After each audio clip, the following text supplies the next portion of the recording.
여러분, 저는 예수님을 나의 주인, 나의 구주로 믿습니다. 여러분은 어떠십니까? 여러분도 우리 예수님을 여러분의 구주, 이 세상의 구주로 믿으시는 분들은 가슴을 담아 아멘 하시기를 바랍니다. 자, 그러면 여러분은 이 하나님의 독생자 예수 그리스도를 내 구주로 믿는 이 신앙의 능력을 여러분 경험하고 사시는지요? 신앙의 능력, 신앙의 힘. 저는 우리가 오직 예수, 야훼 하나님, 여호와 하나님 신앙을 가장 분명하고 강력하게 경험하는 순간이 있으니 그것은 바로 죽을 때라고 생각을 합니다. 저는 목사인지라 많은 사람들의 죽음을 보게 되지요. 그런데 죽을 때, 별세할 때를 보면 예수를 믿어 구원을 얻은 사람은 많이 다릅니다. 예수님을 믿지 않는 사람들과 그 죽을 때가 많이 달라요. 물론 예수를 믿는 사람들도 어떤 경우에는 아주 힘들게 죽는 경우도 많이 있으나, 그래서 가족들도 말할 수 없는 아픔을 느끼고 또 죽는 본인도 고통스럽지만, 그런 사람들까지 다 포함해서 그리스도인들 대부분의 죽음 바로 직전을 보면 죽기 직전에 아주 강력한 평안이 임한다는 사실입니다. 하나님이 주시는 진정한 평화, 참 평강 속에 이 세상을 떠나가는 모습을 볼 수 있게 되는 것이지요. 그것은 믿는 자의 마지막 순간에 하나님께서 주의 천사를 보내셔서 그 영혼을 붙드시고 하나님 나라로 인도해 가시기 때문인 줄로 믿습니다. 여기 계신 분들 한 사람도 빠짐없이 이러한 하나님의 은혜를 경험할 수 있기를 간절히 축복합니다. 죽을 때 축복이 엄청난 축복이에요. 그런데 이러한 능력, 즉 죽음의 순간에 그 영혼이 인도돼서 하나님 나라로 가게 되니까 인생 최후의 순간에도 평안과 안식을 누리게 되는 그 확실하고도 강력한 능력이 왜 우리의 일반적인 삶의 현장에서는 나타나지 않을까요? 예수님 믿는 신앙은 죽을 때만 효능이 있고 천국 가는 데만 유효하고 이 땅에서의 승리, 이 땅에서의 형통함과는 뭐 별로 관계가 없는 건가요? 사회와 가정과 직장에서 그리스도인들이 왜 이렇게 무력하게 사는가?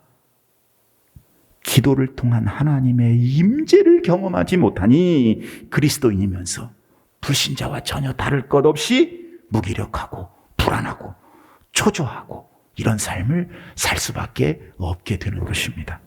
그래서 주님께서는 우리가 오늘 읽진 않았지만 시편 81편 10절에서 당신의 백성들이 그런 실패한 삶을 살지 말고 하나님 자녀로서의 능력을 회복하라고 말씀을 하십니다.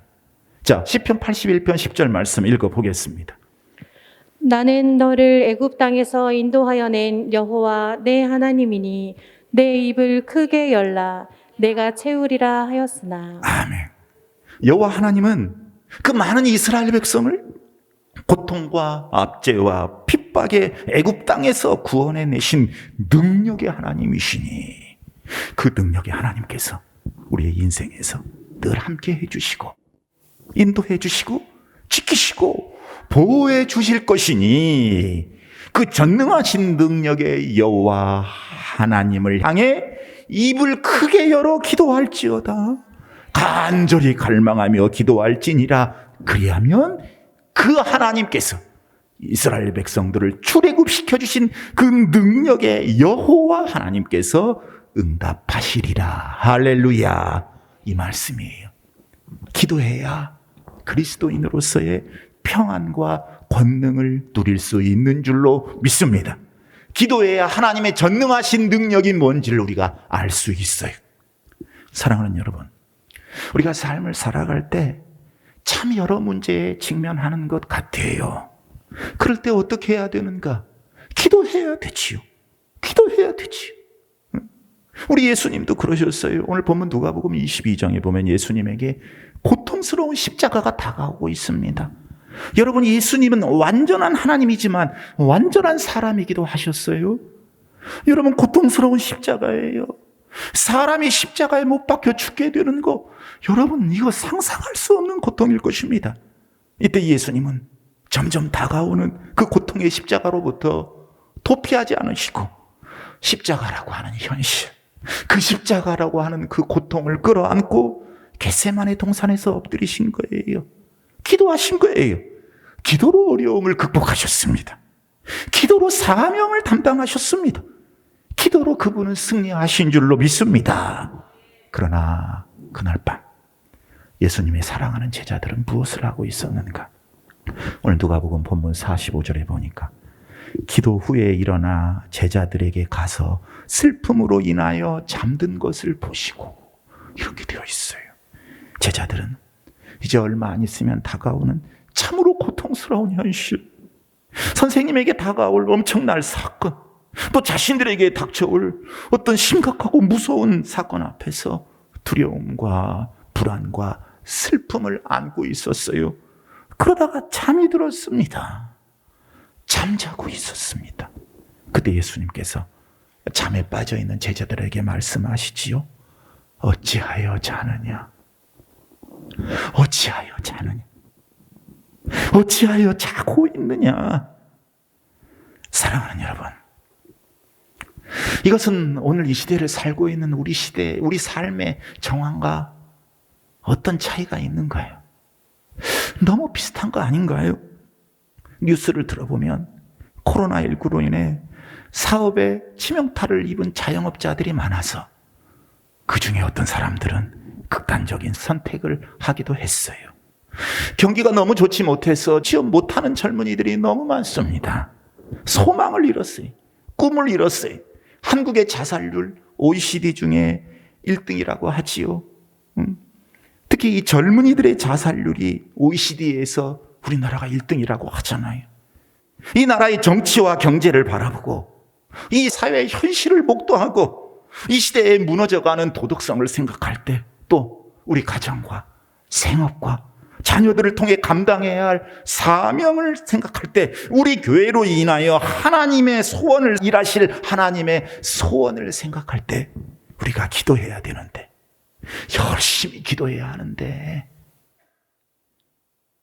그래서 우리에게 걸어오시는 주님이 사랑하는 아들아, 내 딸아, 어찌하여 자고만 있느냐, 이렇게 말씀하시는 거예요. 깨어 기도하는 저와 여러분이 될 수 있기를 간절히 축복합니다. 마지막 때예요. 기도의 박차를 가하셔야 돼요. 끝이 좋아야 되는 거예요. 그럼 우리가 왜 기도해야 되는가? 오늘 서론이라고 그랬어요. 잘 들으십시오. 첫 번째로, 기도는 우리와 하나님과의 관계의 핵심이기 때문에 그렇습니다. 우리와 하나님과의 관계의 핵심. 자, 여러분, 이거 놓치면 큰일 납니다. 잘 들으셔야 돼요. 여러분은 신앙이 무엇이라고 생각하십니까? 신앙? 믿음, 구원. 로마서 10장 10절에 보면 사람이 마음으로 믿어 의에 이르고 입으로 시인하여 구원에 이르느니라, 이렇게 기록을 하고 있어요. 그렇습니다, 여러분. 신앙은 우리가 하나님의 독생자 예수 그리스도를 우리의 주인, 그리고 나를 구원하신 이 세상의 구세주로 고백하는 것인 줄로 믿습니다. 그리하면 구원을 얻어 하나님의 자녀가 됩니다. 그런데 야고보서 2장 17절 이하에 보면 행함이 없는 믿음은 그 자체가 죽은 것이라고 그랬어요. 행함으로 믿음이 온전하게 된다고 그랬어요. 행함이 있어야 한다는 거예요. 행함이 없는 죽은 믿음으로는 구원받지 못한다는 거예요. 그러면 여러분, 이 뭐가 맞아요? 로마서가 맞습니까? 야고보서가 맞아요? 뭐가 맞아요?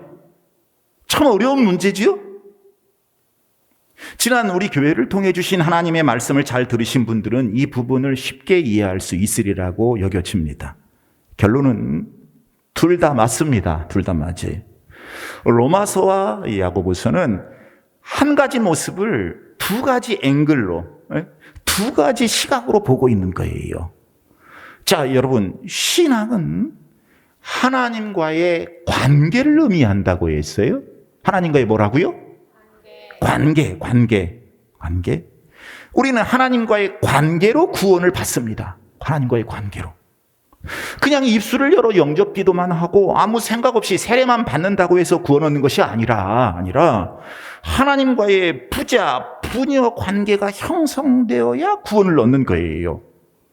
하나님의 독생자 예수 그리스도를 십자가에서 내 죄값을 대신 져주심으로 그 주님의 보혈로 나를 값주고 사신 내 구세주로 영접하고 내 주인으로 그분을 모시고 살아가는 사람에게는 하나님 자녀로서의 영예와 권세가 주어집니다. 관계가 형성된 거죠. 관계가. 믿으십니까? 그리고 그런 사람은 주인, 구주를 모시는 사람으로서의 도리를 다하려고 애쓰고 주님의 자녀답게 신실하게 살아가려고 주님을 의지합니다. 주님을 바라봐요. 이것이 하나님과 구원받은 사람들의 관계입니다. 이 관계로 그리스도인은 구원을 얻어요. 그래서 아무리 착하게 살아도 이런 하나님의 관계가 형성되지 못한 사람은 구원에 이르지 못합니다. 우리 예수님이 아닌 다른 종교를 믿는 사람들 중에도 오히려 기독교인들보다 더 착하게 사는 사람들 의외로 많이 있어요. 그러나 그들은 구원을 받지 못합니다. 왜? 하나님과의 관계가 형성되어 있지 않기 때문에 그래요. 그러면 그렇다고 교인들이 대충 살아도 되는가? 구원받았으니까 아니지요. 여러분, 신앙, 구원이라고 하는 것은 이렇게 생각하면 이해가 참 쉬워요. 로마서가 맞냐? 야고보서가 맞냐? 둘 다 맞냐? 자, 예를 들어 한 형제와 자매, 한 총각과 처녀가 서로 사랑할 때 그래서 결혼까지 갔어요. 자, 그 관계가 시작이 되고 유지하려면 먼저 그 마음에 믿음이 있어야 합니다. 여러분, 신뢰하는 사람과 사랑하는 거죠. 신뢰하는 사람을 저런 사기꾼 놈? 사랑할 수 없는 거지요. 여러분, 신뢰하는 사람을 사랑하는 거예요. 믿음이 있는 거예요. 그리고 입술에 시인도 있어야 합니다. 나 너 좋아해. 나 너 정말로 사랑해. 그리고 사랑하면 당연히 그것이 행동으로 나타납니다. 같이 있고 싶고 결혼하고 싶고, 그래서 사랑하는 사람의 기쁨이 내 기쁨이고 사랑하는 사람의 아픔이 내 아픔이 되고, 사랑하는 사람을 위해서 내가 헌신하고 어떨 때는 목숨까지 바치는 사람도 있어요. 여러분, 이것을 종합적으로 사랑이라고 말합니다. 하나님과 하나님 자녀 사이의 신앙을 바로 이렇게 이해하면 돼요.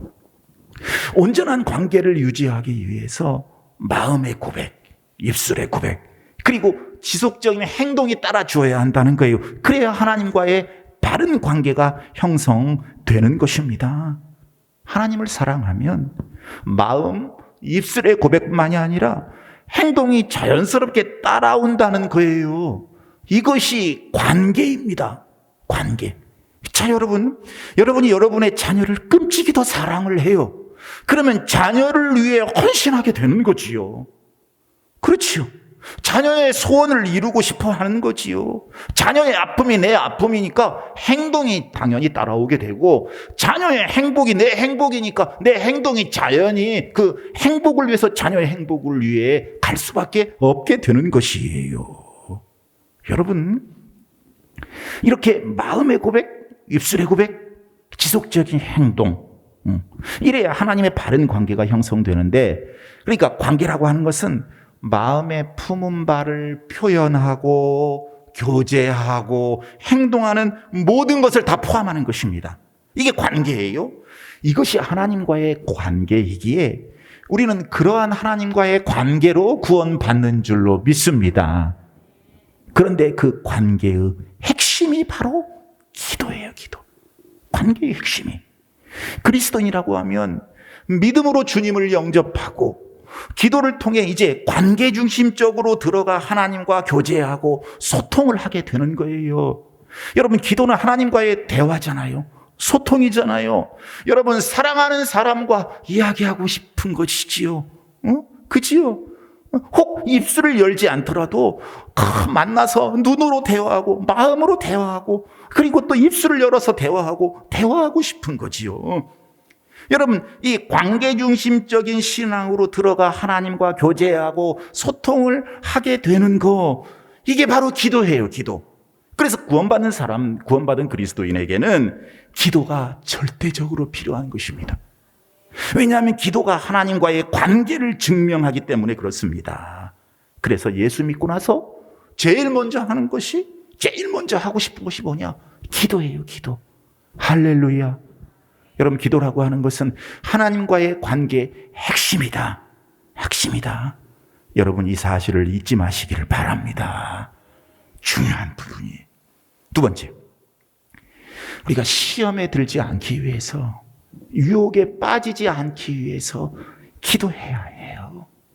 예수님께서는 오늘 본문 누가복음 본문 40절에 유혹에 빠지지 않게 기도해라. 또 46절에 가니까 이 짧은 말씀인데 또 말씀하셨어요. 어찌하여 자느냐? 시험에 들지 않게 일어나 기도하라. 두 번씩 강조하셨네요. 주님은 제자들을 넘어뜨리기 위해서 사탄이 다가오고 있는 것을 보시고 참 너무 안타까워하셔서 기도를 호소하고 계시는 거예요. 여러분, 왜 주일에 이렇게 하나님 아버지께서 우리 동신교회 성도들에게 기도하라고 말씀을 하실까요? 동신교회 성도들에게 사탄이 접근하려는 것을 보시고 안타까우셔서 그러시는 것이지요. 여러분, 꼭 기억할 수 있기를 바랍니다. 제가 이런 이야기를 강단을 통해서 주의 종으로 몇 번 했는데 그걸 아멘으로 받아들이지 못한 사람들이 시험에 들더라고요. 이거 정확한 거예요. 이거 100% 정확해요. 누가복음 22장 31절에도 나옵니다. 시몬아, 시몬아, 보라, 사탄이 너희를 밀가루듯 하려고 요구하였다. 그러므로 굳게 하거라. 여러분, 기도는 우리가 살아가는 생명줄입니다. 우리 그리스도인은 이 기도라는 생명줄을 통해서 하나님으로부터 영적인 영양분을 다 공급받고 살아가는 거예요. 그래서 기도하지 않으면 아주 지극한 영양실조 상태에 빠지게 되고 사탄은 그것을 용케도 알아채려요. 그래서 영적 영양실조에 빠진 사람을 놓치지 않고 까불러 버립니다. 망가지게 돼요. 헤매게 되는 거예요. 실패하게 되는 거예요. 형통 아니라 불통하게 되는 거예요. 비참하게 되고 마는 것입니다. 그러므로 우리가 시험에 들지 않기 위해 기도해야 될 줄로 믿습니다. 예수님이 가르쳐 주신 주기도문에도 나오잖아요. 우리를 시험에 들게 하지 마옵시고. 세 번째로, 자, 그러면 이 시험 들지 않게 하는 게 소극적인 면에서의 기도라면 더욱 적극적인 의미에서는 우리가 하나님의 뜻을 성취하는 도구로 쓰임받기 위해서 열심히 기도해야 돼. 여러분, 우리가 기도해야 하나님께 능력받고 축복을 받아서 하나님의 소원을 이루어 드릴 수 있는 것입니다. 따라서 하십시다. 기도하자. 시험 들지 않기 위해. 자, 이거 두 번째고, 다시 기도하자. 하나님의 뜻을 이루기 위해. 제가 예전에 어떤 목사님 설교를 듣고 웃은 예화가 하나 있어요. 이게 웃겨서 잊어버리지 않는데, 어떤 청년이 밤늦게 이제 퇴근을 하고 하는데, 이제 회식을 하고 퇴근을 하는데 택시를 탔어요. 요즘에도 합승이 있는지 모르겠습니다만 옛날에 합승이 많이 있었잖아요. 근데 앞에 조수석에 한 사람 타고 그 다음에 뒷자리에 3명이 탔는데 양쪽에 아가씨가 탔어요. 아가씨들이. 근데 한쪽은 조금 안 생겼고 한쪽은 아주 이뻐요. 근데 이 남자 청년이 가운데 탄 거예요. 근데 여러분, 밤늦게 서울에 가보면 총알 택시예요. 엄청 빨리 달려요. 막 시속 170, 80 막 이렇게 놓고 달립니다. 택시가 달려가면서 이 커브를 돌 때마다 이 차가 휘청휘청 하는 거예요.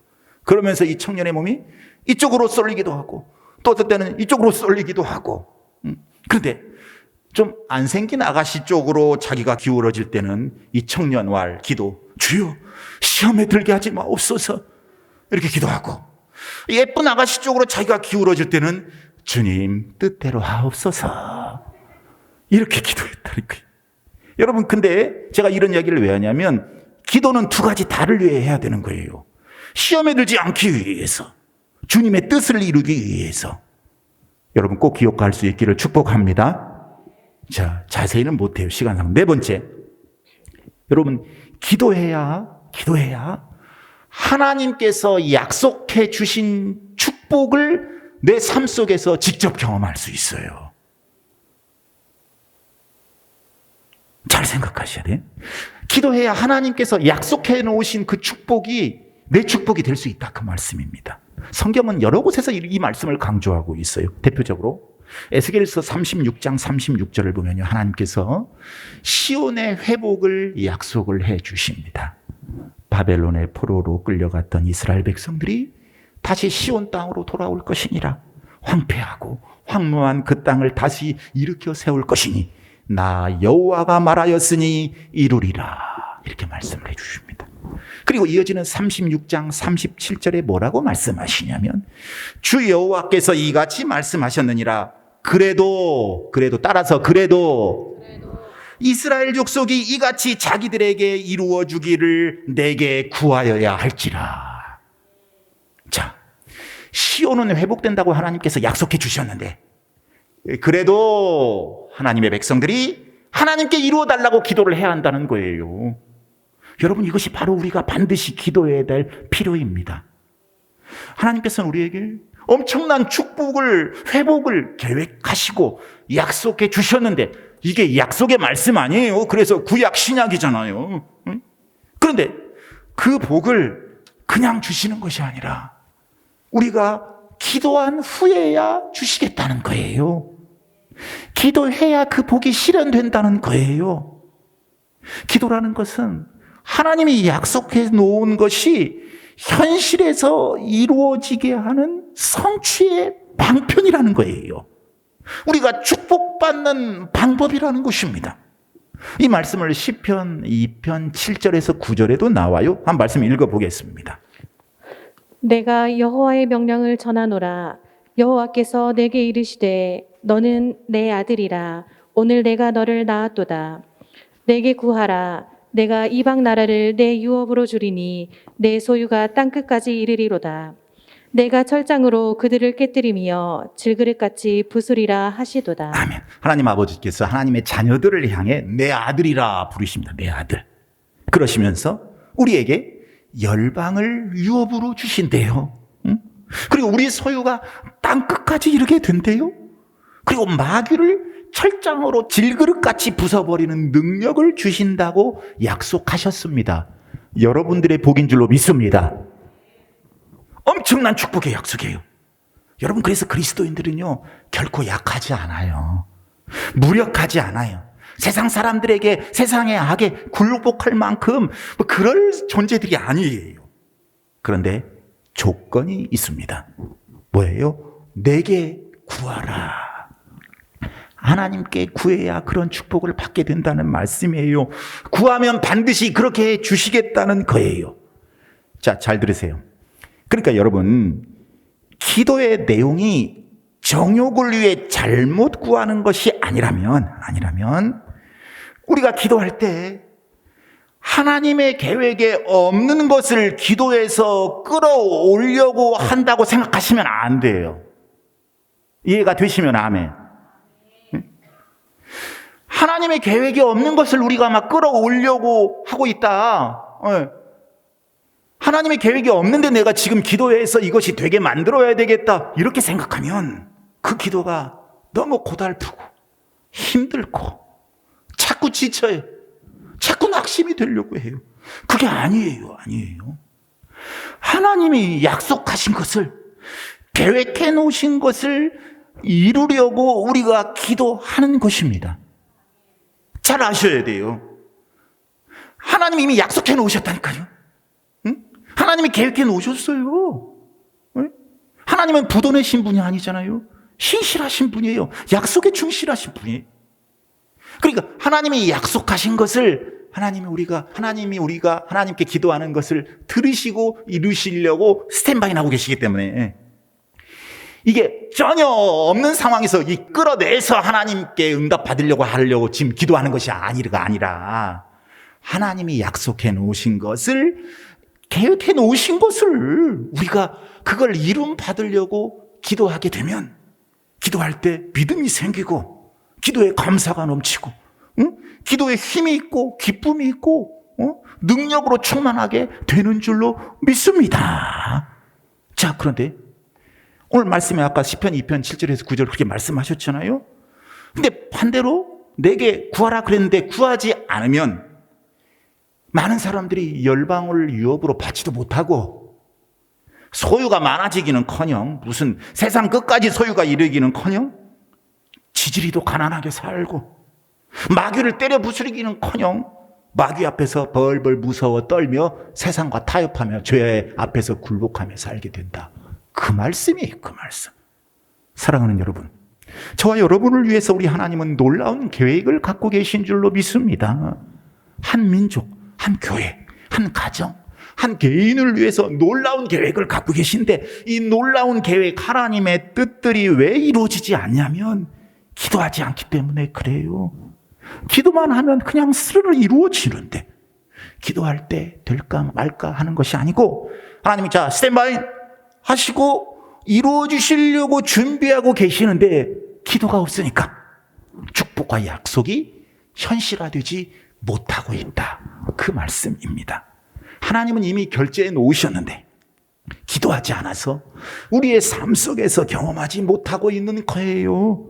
하나님은 주시려고 하는데 그래도 영 기도 안 하니까 환난을 허용해 주시고 이때 눈물 콧물 흘리고 기도하게 하셔서 그때야 응답과 축복을 허락해 주시는 것입니다. 그러니 우리가 기도하기 시작할 때 하나님의 약속이 이루어지고 하나님의 축복이 펼쳐지게 될 줄로 믿습니다. 그런데 주의 제자들은 잠들어 있었어요. 잠들어 있었어요. 동심교회 교인들은 어떨까요? 잠들어 있는가요? 깨어 있는가요? 자, 그러면 왜 사람들이 이렇게 기도 안 하고 있는가? 왜 이렇게 기도의 욕구가 없는가? 자, 첫 번째 하나는 삶에 별 어려움이 없어서 굳이 기도할 필요를 못 느끼는 거예요. 자, 이건 뭐냐면 우리를 둘러싸고 있는 이 삶의 현실을 이 물질적 시각으로만 바라보기 때문에 그래요. 이 영적 시각으로 바라보지 못하는 사람들의 모습입니다. 라오디게아 교인들이 그랬어요.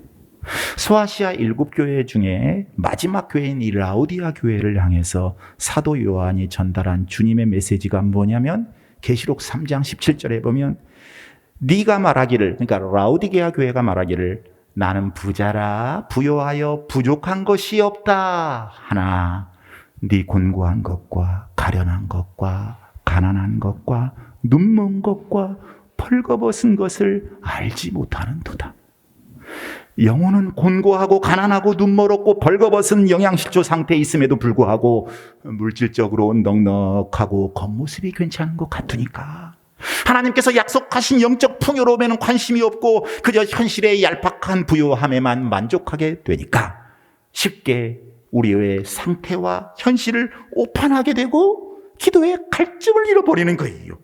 자기 자신의 진짜 모습을 못 보는 거지요. 자, 또 두 번째로 여러분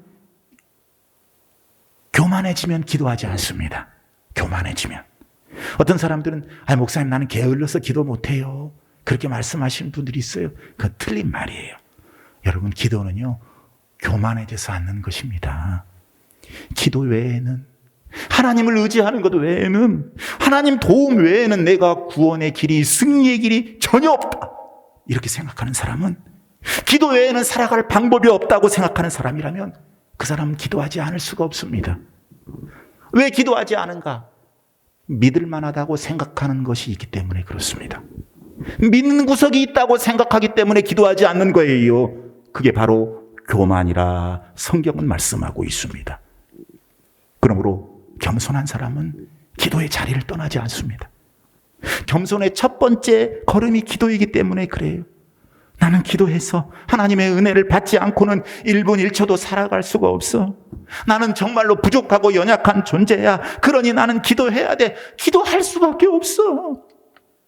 여러분 지금부터 약 20년 전에 9.11 사태가 벌어졌잖아요.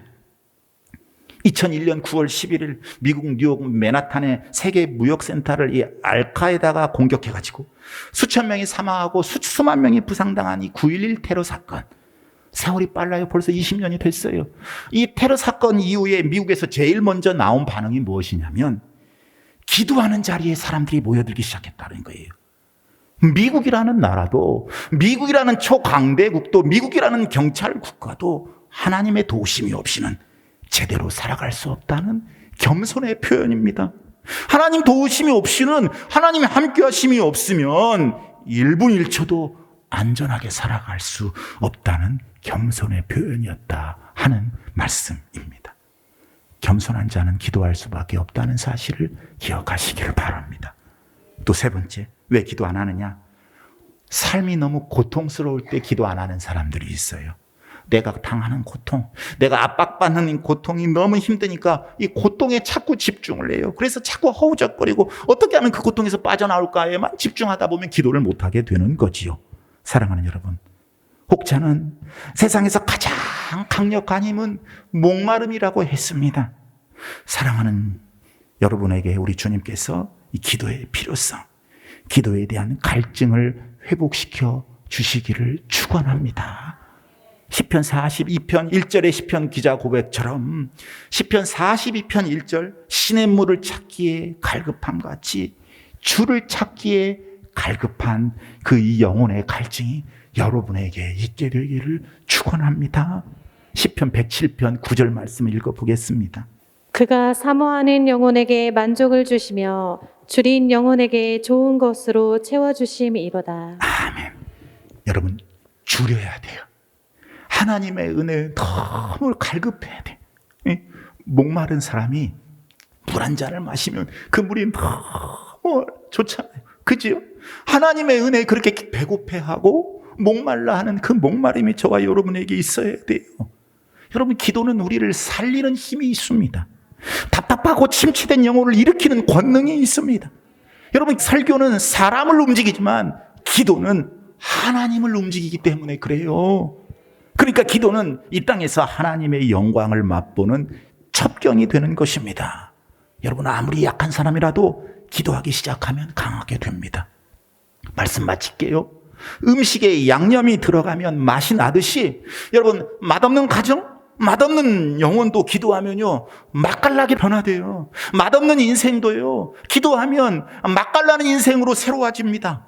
혹 여러분들 중에서 나는 이제 맛이 갔다, 이제 인생 거의 끝나간다 이렇게 생각되는 분들 계십니까? 내게 무슨 소망이 있어? 왜 우리 자녀는 이 모양 이 꼴이냐고 낙심하는 분들 계십니까? 그를 놓고 기도하세요. 맛이 살아나요. 쓸모있고 요긴한 축복의 사람으로 새로워집니다. 성경에는 기도하라는 말씀이 3,000번 이상 나온대요. 어떤 목사님이 이 컴퓨터 성경으로 하고 그걸 조회를 해봤더니 3,000번 이상이 나오더래요.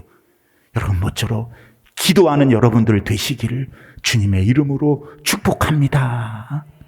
찬송하겠습니다.